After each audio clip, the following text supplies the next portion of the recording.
रवना तो है ही है, मुसीबत तो है, परेशानी तो है। तो जब मैंने ये सब चीजें देखी, क्योंकि ऑनरेबल चीफ मिनिस्टर साहब रियासत से, मुल्क से बाहर थे,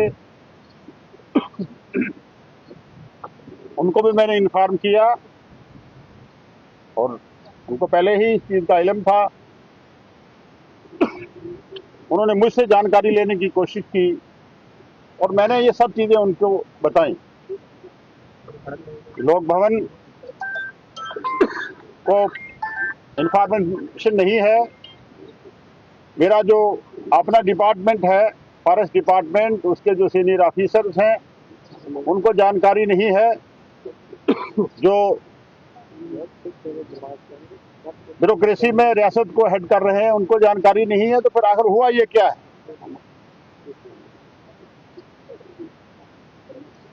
फिर मैंने इस सारे हादसे की जांच करने के लिए और इसके लिए कि ये जो ट्राइबल राइट्स हैं उनकी, क्योंकि मैक्सिमम ट्राइबल लोग हैं, फॉरेस्ट डेवलपर्स हैं और फॉरेस्ट राइट एक्ट के तहत इनको वाजिया जो है, इनको हकूक दिए गए हैं, इनको एम्पावर किया गया है, बाकायदा कॉन्स्टिट्यूशन ने इनको राइट्स दिए हैं।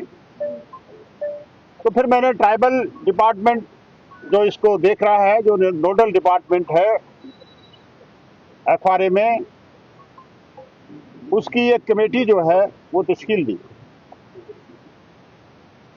उसके बाद ये फॉरेस्ट राइट एक्ट की वायलेशन कहाँ कहाँ हुई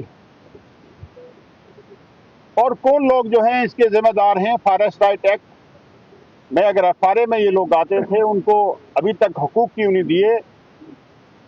फॉरेस्ट राइट एक्ट के तहत जो इनको लाजमात मिलने चाहिए थे, जो इनको फैसिलिटीज मिलनी चाहिए थी, वो क्यों नहीं मिली? और ये क्या जिन लोगों ने ये किया है, वो जो सेट प्रोसीजर है उसको अडॉप्ट किया है, नहीं किया?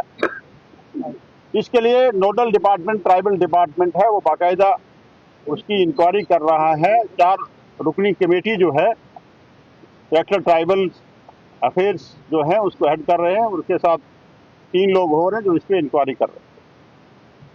तो सिर्फ देखेंगे कि फॉरेस्ट राइट एक्ट की कहाँ वायलेशन हुई है, जो वादे मैं समझता हूँ कि उसकी गद्दियां अड़ाई है फॉरेस्ट राइट एक्ट की। As a minister, as a वकील भी मैं कहूँगा, एज ए एडवोकेट मैं ये कहूँगा कि जो मैंने फॉरेस्ट राइट एक्ट पढ़ा है उसकी यहाँ वायलेशन हुई, ये मैं क्लियर बताऊँ। और दूसरी बात मैं ये आपसे ये गुजारिश करूँ कि फिर मैंने यहाँ ही मैं नहीं रुका, बल्कि मैंने फिर एक फॉरेस्ट डिपार्टमेंट की तरफ से एक कमेटी बैठाई इंक्वायरी के लिए, क्योंकि फॉरेस्ट डिपार्टमेंट भी ये कहने पे मजबूर था कि हमें इस चीज का इल्म नहीं था, रेवेन्यू डिपार्टमेंट ये कहने पे मजबूर कि हमें इसका इल्म नहीं था, लोक भवन को कोई इन्फॉर्मेशन नहीं थी, मिनिस्टर को कोई इन्फॉर्मेशन नहीं थी। तो फिर मैंने फॉरेस्ट डिपार्टमेंट की भी एक इंक्वायरी बैठाई, जिसकी जो सरबराही है वो एक सीनियर ऑफिसर जो फॉरेस्ट डिपार्टमेंट में सेक्रेटरी हैं वो कर रहे हैं, और उनके साथ एक रेवेन्यू ऑफिसर भी जो लगाया। मुझे यहाँ ये बात कहनी होगी, रिकॉर्ड में लानी होगी, और मैं फख्र से ये बात कहता हूँ कि इन लोगों के साथ अत्याचार तो हो रहा है पिछले 50 साल में। मैं ये समझता हूँ कि हर